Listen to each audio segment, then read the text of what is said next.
예, 안녕하십니까. 우리 계시론, 오늘은 이제 7주차 첫 번째 시간이 되겠습니다. 우리 지난주 김춘수 씨의 시, 이제 꽃 그 얘기를 하고 이제 마쳤는데, 다시 거기서 시작을 하게 되면, 계시는 우리가 하나님을 알게 되는 그런 길이기도 하지만, 어쩌면 우리에게 그보다 더 소중한 것은 무엇이냐면 주님께서 우리에게 말을 거심으로 말미암아 우리가 그분께 꽃이 된다는 그 유의미한 존재였다는 사실을 알게 되기 때문에 이게 더 큰 의미가 있다, 이런 얘기를 했습니다. 이제 여러분도 마찬가지일 거라고 생각을 하는데, 여러분도 한번 받았던 시간을 한번 생각해 보세요. 보면 은혜는 뭐 우리가 흔히 은혜 받았다 이렇게 얘기를 하는데, 은혜를 받았다는 것은 쉽게 말하면 하나님께서, 성령님께서 역사를 하셨다는 거거든요. 성령께서 역사를 하시면 다양한 그 성령께서 역사하시는 건 그건 또 계시의 사건인데, 어쨌든 다양한 반응이 있을 수밖에 없겠죠. 이게 뭐 회개가 있을 수도 있고, 아니면 내 가치관이 바뀔 수도 있고, 세상을 보는 관점이 바뀔 수도 있고 그렇습니다만은, 근데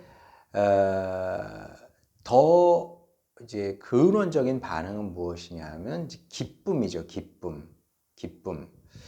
그 여러분,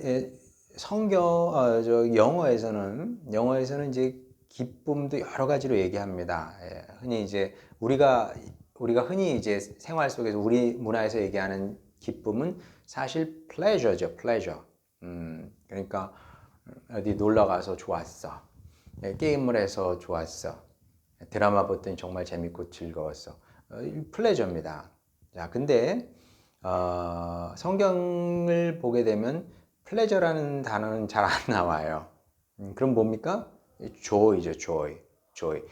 joy는 좀 말하자면, 굳이 얘기하자면 좀 수준 높은 기쁨을 얘기합니다.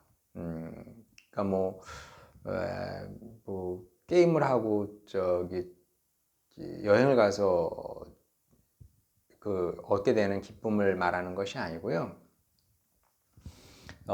좀 어쨌든 수준 높은 기쁨을 얘기하는 건데, 예수님께서 내 안에 있는 기쁨을 너에게도 준다 말씀하시거든요. 내 안에 있는 기쁨이 너희 안에도 있을 것이다, 이런 말씀을 하시는데, 그게 조이입니다. 그러니까 이 조이라는 것은 어떻게 생각해 보면 이 환경적인 것과 크게 관계가 없어요. 환경과는 크게 관계가 없습니다. 그냥 성경이 말하는 기쁨은 샘 솟는 거예요. 우리 안에서 샘 솟는. 그게 어떻게 가능하냐? 주님으로 말미암아 얻게 되는 기쁨을 얘기하는 거예요. 그래서 이제 조이 선교회죠. 플레저 선교회가 아니고요. 조이 선교회입니다.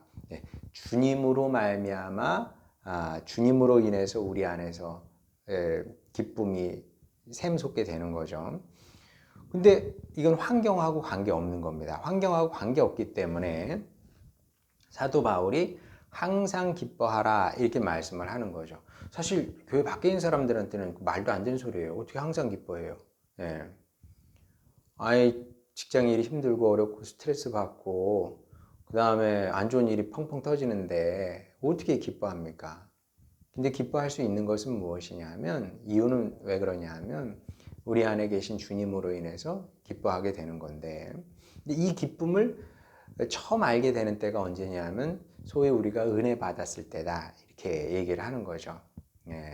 주님께서 우리에게 말 걸어오시면 그전에는 내가 소중하지 않았어요. 우리 복음성가에도 그거 있잖아요. 뭐 내가 얼마나 소중한 존재인 것을 몰랐대잖아요. 근데 주님께서 우리의 이름을 불러주심으로 내가 이제 소중한 사람이라는 것을 알게 되는 건데, 자, 근데 그렇기 때문에 하나님의 계시는 삶이고 경험일 수밖에 없다. 이걸 이제 또 저는 굉장히 강조를 하고 싶습니다. 그러니까 하나님의 계시는 그냥 이렇게 공부하고 뭐 이렇게 한다고 해서 이제 얻게 되는 것이 아니라 이 삶이 준비돼야 그게 하나님의 계시도 가능한 것이다. 그걸 어떻게 아냐면 이런 얘기를 제가 일반 채플에 가서 할 수는 없습니다. 한다고 해도 무슨 얘기인지 모르고요. 안다고 하면 화를 낼 거예요. 여기가 무슨 대학이 지금 포교하는 데냐? 막 이런 식으로 나오겠죠. 왜냐하면 그들의 삶이 준비가 돼 있지 않기 때문에 그렇습니다.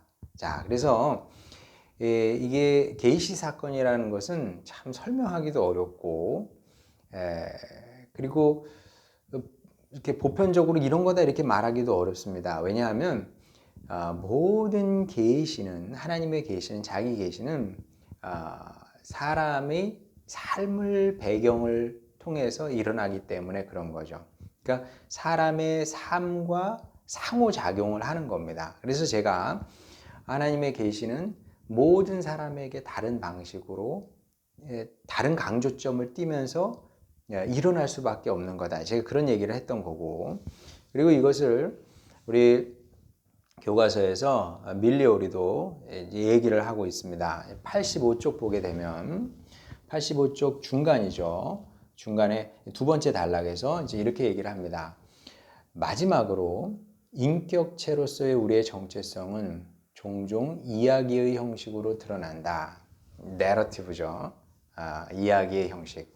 자, 이 이야기는 제가 앞으로도 계속 강조하게 될 겁니다. 성서론에서도 또 강조하게 될 것이고요. 뭐 신론에서 창조론에서 계속 강조하게 될 겁니다. 이게 성경의 내러티브 성격, 내러티브 성격을 가지고 있는 성경, 그리고 내러티브의 성격을 가질 수밖에 없는 하나님의 계시, 그리고 성도의 삶, 이게 굉장히 중요하다는 거죠. 왜냐하면 하나님은 우리 삶 속으로 꿰뚫고 들어오셔서 우리의 일부가 혹은 우리의 모든 것이 되기를 원하시는 겁니다. 그러니까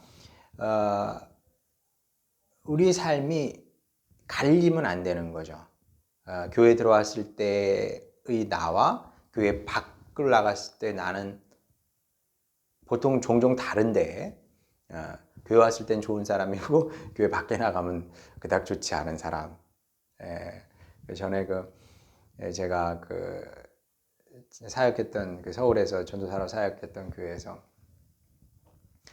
장로님이 한 분 계셨는데 그 당시에 그분이 그러니까 90년대 후반이었는데 한 달에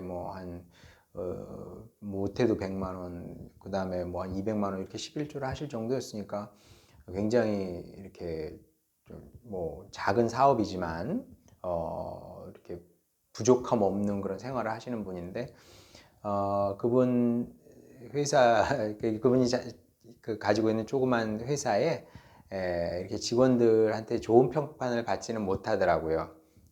교회에서의 모습과 직장의 모습은 다른 거죠. 그러면 안 된다는 겁니다. 왜냐하면 하나님은 우리의 삶 전체를 원하시는 거기 때문에. 그래서 우리 삶의 이야기가 이게 하나님의 이야기가 되는 거죠, 사실은. 진짜 그런 겁니다. 내가 사는데 더 이상 내가 사는 게 아니고 사도 바울의 고백이죠.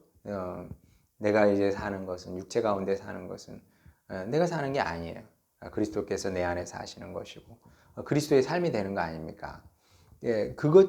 그런 이제 놀라운 기적이 일어나게 되는 건데 그래서 이야기의 성격을 가질 수밖에 없고 이야기의 성격을 가질 수밖에 없기 때문에 우리 성도는 이 삶을 굉장히 소중히 여겨야 된다는 것을 또한 이제 강조하고 싶은 겁니다.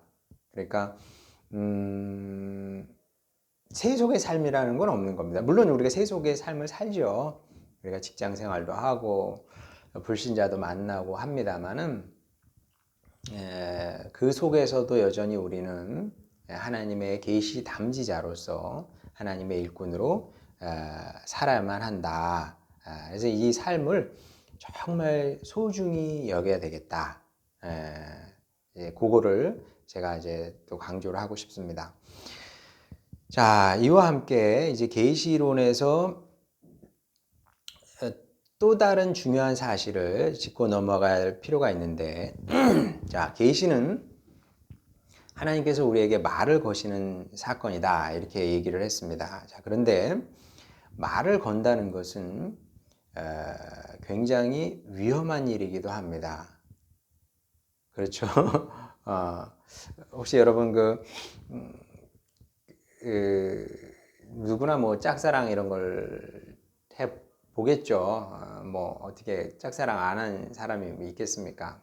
그리고 이제 저처럼 어려서부터 교회에서 신앙생활을 한 사람들은 우리 때만 해도 교회 중고등부가 뭐 차고 넘쳤으니까요. 뭐 조그만 교회도 중고등부 2, 30명씩 다 있었고 조금 규모 된다 싶으면 뭐 몇백 명씩 이렇게 있었으니까 거기서 이제 좋아하는 아이들이 생기게 마련이죠.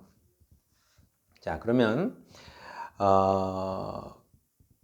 좋아하는 사람이 생기면 어떻게든 엮어야 되니까 가장 좋은 방법은 말을 거는 거 아닙니까? 말을 걸어야 돼요. 그래서 말을 걸어서 성공해야 이 관계가 이어지게 되는 건데, 자, 근데 문제는 무엇이냐면 내가 좋아하는 마음을 가지고 말을 건다고 해서 상대가 동일한 방식으로 호응을 하게 될 거라는 보장은 없다는 거죠. 아니, 거절당할 가능성이 훨씬 더 큽니다. 그렇지 않을까요? 뭐 저는 솔직히 시도는 제대로 안 해봐서 모르겠는데, 이제 원래 남자 같은 경우는 이렇게 좀 마음이 먼저 동하면은 이제 나 당신 좋아해 뭐 이렇게 되는 건데 저희 집사람이 그러더라고. 여자는 그런 식으로 잘 안 된다고. 여자는 보통 이렇게 자꾸 만나서 이제 정이 쌓이고 뭐 이렇게 그 다음에 이제 감정이 가는 거지. 뭐 첫눈에 보고 막 그냥 콜딱 반해가지고 그런 경우도 뭐 있겠죠. 있을 텐데 집사람 말로는 뭐 그런 경우는 그렇게 많지 않은 것 같다고. 자기도 안 그랬고 집사람 친구들도 그런 경우는 그렇게 많지 않은 것 같다고 이제 이런 얘기를 하는데 어찌 됐든 말을 걸었을 때 내가 거부당할 수 있다는 가능성을 늘 우리는 생각하고 살아갑니다. 그러니까 용기가 없어서 좋아해도 말을 못하는 거거든요. 시도할 생각을 못하는 겁니다. 자, 그런데 이 점은 하나님도 다르지 않다는 거죠. 안슈프레헨 고테스 하나님의 말 걸기는 계속 진행이 됩니다. 잘 모르겠어요. 하나님께서 글쎄 하나님 디모데에게 보낸 편지에서 사도 바울이 그러잖아요. 하나님의 뜻은 모든 사람이 세상 모든 사람이 구원을 얻는 거다. 이 얘기는 하나님께서 알게 모르게 모든 사람에게 말을 거신다는 거죠. 그리고 저는 신학자로서 목회자로서 그렇게 믿고 있습니다. 우리가 전도도 하지만 그러나 하나님께서 더 열심히 그분의 열심으로 사랑의 열심으로 모든 사람에게 말을 거시는 거죠. 다양한 방식으로. 근데 성공을 하시는 경우가 많을까요? 성공하지 못하는 경우가 많으실까요? 성공하지 못하시는 경우가 훨씬 더 많겠죠. 그걸 어떻게 알아요? 주일날 보면 교회 가는 사람보다 안 가는 사람이 더 많고 반응을 안 하는 사람이 절대적으로 많다는 것을 우리가 경험적으로 알기 때문에 그렇습니다.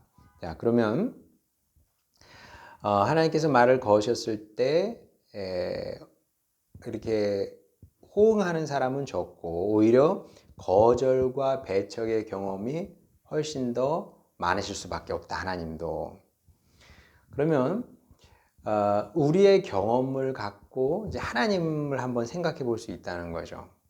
자, 아니, 뭐 여러분도 뭐 그런 경험이 있을 수도 있고 없을 수도 있어요. 뭐 저는 뭐 용기가 없어서 뭐 그렇게 해보지도 못했습니다만은 그래서 뭐 연애도 못 해보고 그냥 집사람하고 처음 그냥 만나서 결혼을 하고 살았어요.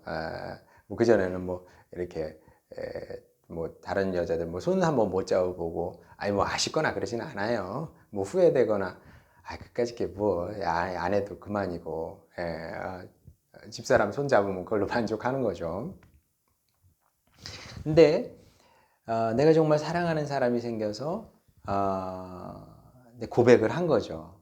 당신이 좋습니다. 자, 그런데 어, 거부를 당했다고 한다면 거부도 다양한 거부가 있어요. 그냥 유순한 거부도 있고 또 어떤 거부는 그런 경우도 있다 그래요. 너까지 게 어디 나한테 단 한 번도 그렇게 생각해 본 적이 없거든. 뭐 이런 식으로 모멸감을 주는 그런 거절, 거부도 있다고 그럽니다. 그러면 하나님께서 그 모든 것들을 받아내셔야 했던 거거든요. 진짜 그래요. 그거 어떻게 할까요? 구약 성경, 성경 보세요. 하나님께서 얼마나 절절해요. 호세아의 노래를 보면 호세아 그 선지자의 선지서를 읽어보면 그 패역하고 타락하고 영적으로 바람피는 이스라엘 백성들 그들을 향한 하나님의 사랑이 절절히 묻어나거든요. 이스라엘 백성들은 어떻게 해요?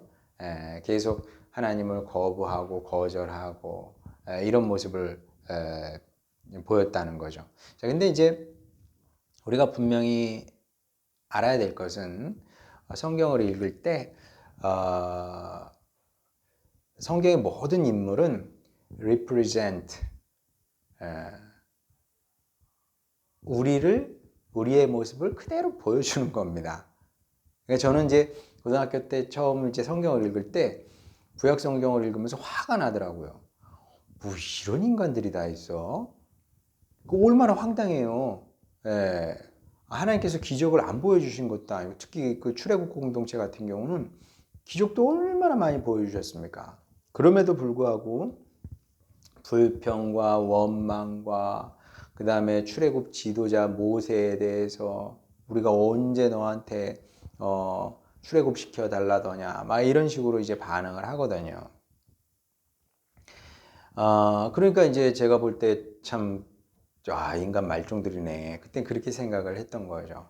근데 이제 살면서 이게 내 모습이구나. 내 모습이구나. 그런 것들을 이제 알게 되는 거죠. 그러니까 이제 지금은 이스라엘 구약 성경을 읽으면서 손가락질을 하는 것이 아니라 그래 내가 이런 사람이지. 내가 더 변화돼야지. 내가 더 새로워져야지. 내가 회개하고 돌이켜야지. 이제 그런 생각을 이제 하게 되는데 어찌 됐든 그래서 결과적으로 하나님은 이런 거부, 배척, 더 나아가서는 모욕까지 살리기 위해서 말을 걸으신 거예요. 살리기 위해서. 왜 하나님께서 전통적으로 하나님은 자족하신 분입니다. 우리 없어도 문제가 없어요. 하나님께서 그러니까 이제 이게 신비해요. 자족하신 분이 왜 창조를 하셨고 이 창조 세계에 인간을 두셨냐? 이거는 정말 주님 나라에 가서 주님께 여쭤봐야 우리가 그날에 주님의 얼굴을 대면해서 보게 될 텐데 그때서야 이 비밀이 풀리게 될 겁니다. 그 전까지는 알 길이 없어요. 왜 이런 일을 하셨는지. 근데 이 일을 하셔가지고 하나님은 하여간 우리를 살리고 싶은 거 아닙니까? 우리에게 영광의 관을 쓰이고 싶은 겁니다. 그러니까 영광스럽게 하시기 위해서 말을 거는데 우리는 왜? 뭐 내가 언제 당신을 뭐 알고 싶다고 했어? 뭐 이런 식으로 이제 반응을 하는 거죠, 말하자면. 그래서 성경을 통해서 우리에게 전해지는 하나님은 어떤 분이냐 하면 상처받고 아픈 분이다. 이게 제가 이제 몇 차례 얘기하는 것처럼 터렌스 프레썸의 얘기입니다. 그리고 저는 이 부분에 있어서는 그 프레썸의 주장에 전적으로 동의합니다. 하나님은 어떤 분이냐? 고통당하시는 분이다. 어떤 고통? 시련의 고통을 당하시는 분이다. 그래서 이제 제가 지난주에도 우리 교회에서 이제 설교를 하면서 근데 하나님만 그런 건 아니거든요. 예수님도 이 땅에 오셔서 일상이 무시예요. 일상이 무시. 일상이 무시. 그냥 이 사람도 와서 찔러보고 저 사람도 와서 찔러보고 이 사람도 와서 예수님 또 기분 상하게 하고 이런 것들이 일상이었고 결국 마지막에는 이 땅의 주인이시고 만왕의 왕 아니십니까? 그분이 만왕의 왕이시고 주인이시고 또 구원자이신 그분인데 그분을 군인들이 주먹으로 얼굴을 때렸다 그러잖아요. 여러분 생각해 보세요. 누가 내 얼굴 주먹으로 때린다고 생각해요. 이걸 이 모멸감을 그러니까 예수님이니까 그분이 사랑이시기 때문에 참아낸 거지, 내신 거지. 제가 만약에 저에게 예수님의 능력이 있었다면 천사 없애버려, 뭐 이렇게 되지 않겠습니까? 그렇죠? 근데 우리를 사랑하시는 주님은 그 모든 것을 다 이렇게 감내내신 거죠. 그게 이제 그분의 사랑인 겁니다. 그분의 사랑의 크기고 사랑의 위대함인 거죠. 그리고 그 사랑의 크기와 위대함이 얼마나 크냐면 사람이 그런 거예요. 한번 거절을 당하고 멸시를 받게 되면 그 모멸감 때문에 다시는 그렇게 하고 싶지 않습니다. 안 하고 싶어요. 나 이제 안 할 거야 이거. 예레미야가 그러잖아요. 나 이제 안 할래요 주님. 그러잖아요. 내가 굳이 그럴 필요가 뭐가 있겠어요. 나는 선인데 내가 선의를 베푸는데 안 해. 제대로 반응을 안 해. 그러면 안 하고 싶은 거거든요. 자, 그런데 우리 주님은 이 성경 이야기가 다 그래요. 그 수많은 모멸과 수치의 이야기들을 뒤로 하고 여전히 포기하지 아니하시고 계속 우리에게 말 걸어오시는 분이다. 계속 말을 거시는 거예요. 또 거절을 당합니다. 또 사람들이 거부합니다. 또 배척합니다. 그럼에도 불구하고 하나님은 그분이 본성이 사랑이시기 때문에 우리를 구원하시고자 하시는 일념으로 계속 말 걸어오시는 거죠. 하나님은 이 세상의 완성을 스스로 이루실 때까지 이 일을 포기하지 아니하시고 계속 계시의 역사를 이어가실 겁니다. 계속 말 걸어가시는 죄인에게 말을 거시고 악인에게 말을 거시고 이 이야기를 계속 이어가실 거라는 거죠. 그래서 하나님은 당신이 쓰실 수 있는 모든 수단을 강구해서 그 수단 중에 하나는 저와 여러분도 포함이 되는 거죠. 하나님의 동역자들을 통해서 계속 말을 거실 겁니다. 그래서 우리를 구원하시려고 하실 것이고 우리의 하나님이 되려 하실 것이고 그리고 우리와 함께 공동의 이야기, 아름다운 이야기를 만들어 가려고 하시겠죠. 자, 그리고 이 이야기를 우리 교과서에서도 하고 있는데 87쪽 좀 깁니다만 87쪽에서 88쪽까지 제가 한번 읽고 우리 첫 번째 수업을 마치도록 하겠습니다. 자, 87쪽 두 번째 문단이네요. 마지막 한계점은 하나님의 자기 드러냄을 알려주는 성경 이야기는 종결되지 않은 이야기라는 점이다. 로안 윌리엄스가 상기시켜 주듯이 성경의 이야기는 끝이 열려있는 이야기다. 예수의 이야기는 종결되지 않았다. 그러므로 어떤 의미로도 통제되지 않으며 심지어 그 이야기를 들려주는 권위 있는 자에 의해서도 통제되지 않는다. 예수는 자신의 역사의 주체로 남는다. 성경의 계시 이야기가 종결되지 않았다는 진술이 의미하는 바는 오직 하나님만이 이 이야기를 완성하실 수 있다는 뜻이다. 인간인 우리는 스스로 이야기를 종결짓고 깔끔한 체계로 다듬고 통제하려고 결코 시도할 수 없다. 예수가 자신의 역사의 주체로 남는다는 것은 그가 살아계심을 의미하는 것이며 여전히 살아계심을 의미한다는 거죠. 여전히 살아서 우리와 함께 우리만의 이야기를, 특별한 이야기를 만들어 가려고 하신다는 거죠. 예수 안에서 드러난 하나님의 자기 계시가 결코 우리의 소유가 될 수 없다는 뜻이다. 성경의 계시 이야기가 종결되지 않았음을 인정한다면 우리는 이야기 형태 이외의 다른 문학 장르에도 관심을 기울이게 될 것이다. 그 다음에 쭉 넘어가서 중반부, 성경은 창조부터 종말까지 이어지는 하나님 행동의 웅장한 이야기 형태를 통해서 무엇보다 예수 그리스도 안에서 확정된 화해의 이야기를 통해 그분의 정체성과 신실함을 보여준다.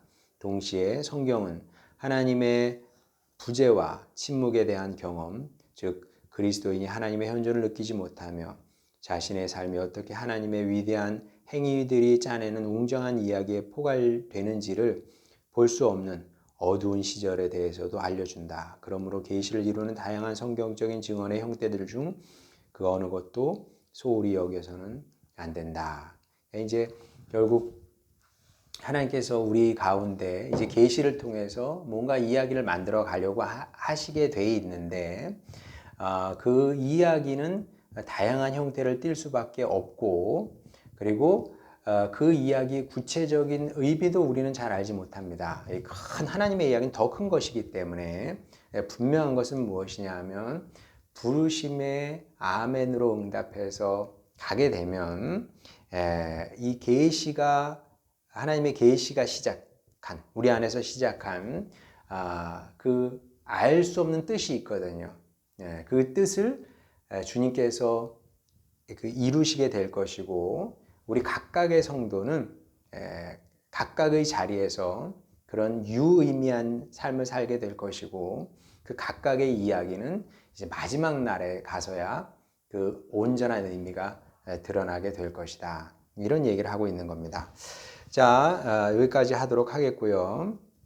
우리 세 번째 시간에서 이제 좀 더 해야 될 것 같고, 그 다음에 이번 주에 계시론을 다 끝내기는 무리일 것 같습니다. 그래서 다음 주에는 여러분 아시는 것처럼 우리 수련회로 못 만나게 되고 그 다음 주에 만나서 계시론을 끝내고 그 다음에 이제 성서론으로 들어가게 될 테니까 여러분 우리 교과서 성서론 읽어 오시면 되겠습니다.